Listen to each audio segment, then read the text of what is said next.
നമസ്കാരം. ഒരു സാധാരണ മനുഷ്യൻ, ഒരു വിചിത്രമായ കാഴ്ച, ലോകത്തെ മുഴുവൻ മാറ്റിമറിച്ചൊരു സംഭവം. ഇന്ന് നമ്മൾ പറയാൻ പോകുന്നത് കെന്നത്ത് ആർണോൾഡിൻ്റെയും പറക്കും തളികകൾ എന്ന പേരിൻ്റെയും കഥയാണ്. ഇദ്ദേഹമാണ് കെന്നത്ത് ആർണോൾഡ്. ഒറ്റനോട്ടത്തിൽ ഒരു സാധാരണക്കാരൻ.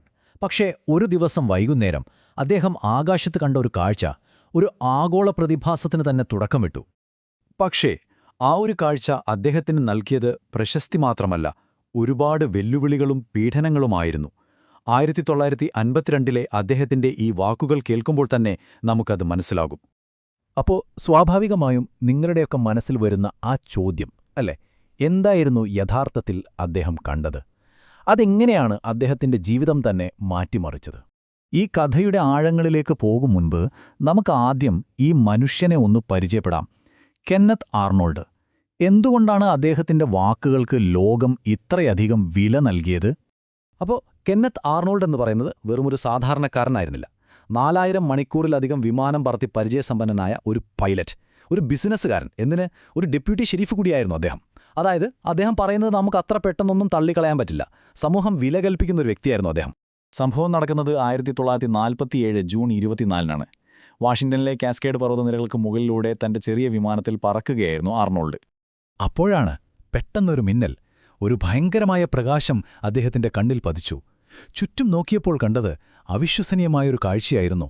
വാലുകളില്ലാത്ത, കണ്ണഞ്ചിപ്പിക്കുന്ന വെളിച്ചമുള്ള 9 വസ്തുക്കൾ ഒരു പ്രത്യേക രീതിയിൽ പറന്നുപോകുന്നു.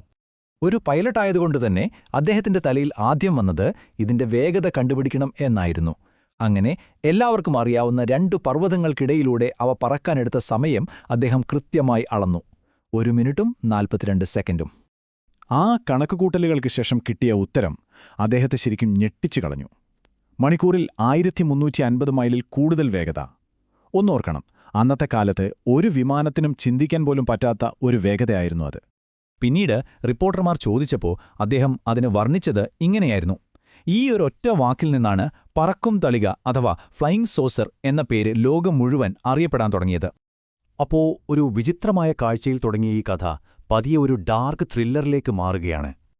ആർണോൾഡിന്റെ ഈ സംഭവം വലിയ വാർത്തയായതോടെ ടാക്കോമ എന്ന സ്ഥലത്തുനിന്ന് വേറൊരു റിപ്പോർട്ട് വന്നു. ഒരു പേടകം തകർന്നു വീണെന്നും അതിന്റെ ചില ഭാഗങ്ങൾ കിട്ടിയെന്നുമായിരുന്നു അത്.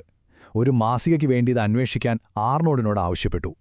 പക്ഷേ അവിടെ ചെന്നതുമുതൽ ഓരോന്നായി വിചിത്രമായ കാര്യങ്ങൾ നടക്കാൻ തുടങ്ങി. അദ്ദേഹം എത്തും മുൻപേ ആരോ അദ്ദേഹത്തിന്റെ പേരിൽ ഹോട്ടലിൽ ഒരു മുറി ബുക്ക് ചെയ്തിരുന്നു. പിന്നാലെ സൈന്യത്തിന്റെ ഇന്റലിജൻസിൽ നിന്ന് 2 ഉദ്യോഗസ്ഥർ അന്വേഷണത്തിൽ പങ്കുചേർന്നു. ഞെട്ടിക്കുന്ന കാര്യം എന്താണെന്ന് വെച്ചാൽ, ആ മുറിയിൽ അവർ സംസാരിച്ച സ്വകാര്യ കാര്യങ്ങൾ ഒരു അജ്ഞാതൻ പത്രക്കാരെ വിളിച്ച് അതേപോലെ പറഞ്ഞുകൊടുത്തു. ഒടുവിൽ കണ്ടെടുത്ത ലോഹ കഷ്ണങ്ങളുമായി മടങ്ങിയ ആ ഉദ്യോഗസ്ഥരുടെ വിമാനം ടേക്ക് ഓഫിന് ശേഷം തകർന്നു വീണു. ആ അപകടത്തിൽ അന്വേഷണത്തിന് വന്ന ആ 2 ഇന്റലിജൻസ് ഓഫീസർമാരും കൊല്ലപ്പെട്ടു. ക്യാപ്റ്റൻ വില്യം ഡേവിഡ്സണും ലഫ്റ്റനന്റ് ഫ്രാങ്ക് ബ്രൗണും. ഇതോടെ സംഭവം വെറുമൊരു കാഴ്ചയല്ല, അതിലും വലുതാണെന്ന് എല്ലാവർക്കും മനസ്സിലായി. ഇത്രയൊക്കെ ആയപ്പോൾ സ്വാഭാവികമായും ഗവൺമെന്റ് ഇതിലിടപെട്ടു.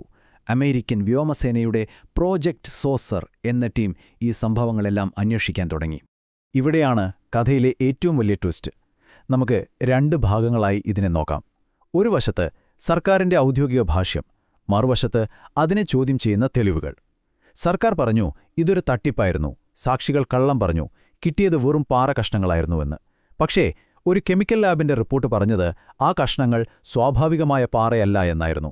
പോരാത്തതിന് ഉദ്യോഗസ്ഥർ കൊല്ലപ്പെട്ട വിമാനാപകടവും ഹോട്ടൽ മുറിയിലെ സംഭാഷണങ്ങൾ ചോർന്നതും, ഇതിനൊന്നും ഒരു വിശദീകരണവുമില്ല. അപ്പോ ഏതാണ് സത്യം, ഏതാണ് കള്ളം? വർഷങ്ങൾ ഇത്ര കഴിഞ്ഞിട്ടും ഉത്തരം കിട്ടാത്ത ചില ചോദ്യങ്ങൾ ഇപ്പോഴും ബാക്കിയാണ്. നമുക്കൊന്ന് ചിന്തിച്ചു നോക്കാം. ആരായിരിക്കും ആർണോൾഡിനു വേണ്ടി ആ ഹോട്ടൽ മുറി ബുക്ക് ചെയ്തത്? ആരായിരുന്നു സംഭാഷണങ്ങൾ ചോർത്തിക്കൊടുത്ത ആ ഫോൺ കോളുകൾക്ക് പിന്നിൽ? ഇനി ഇതൊരു തട്ടിപ്പാണെങ്കിൽ തന്നെ എന്തിനാണവർ സൈനിക ഇന്റലിജൻസിനെ ഇതിലേക്ക് വലിച്ചിറക്കുന്നത്? പിന്നെ ഏറ്റവും പ്രധാനം, ലാബ് റിപ്പോർട്ട് തള്ളിക്കളഞ്ഞ ആ കഷ്ണങ്ങൾ, അത് യഥാർത്ഥത്തിൽ എന്തായിരുന്നു? ഈ ചോദ്യങ്ങളെല്ലാം കെന്നത്ത് ആർണോൾഡിനെ എത്രമാത്രം വേട്ടയാടിയിട്ടുണ്ടാവും എന്ന് അദ്ദേഹത്തിന്റെ തന്നെ വാക്കുകളിൽ നിന്ന് നമുക്ക് മനസ്സിലാക്കാം. സത്യം കണ്ടെത്താനുള്ള അദ്ദേഹത്തിന്റെ ഒരു പോരാട്ടമായിരുന്നു പിന്നീടുള്ള ജീവിതം. 75 വർഷം കഴിഞ്ഞു. എന്നിട്ടും ആ ചോദ്യം ബാക്കിയാണ്.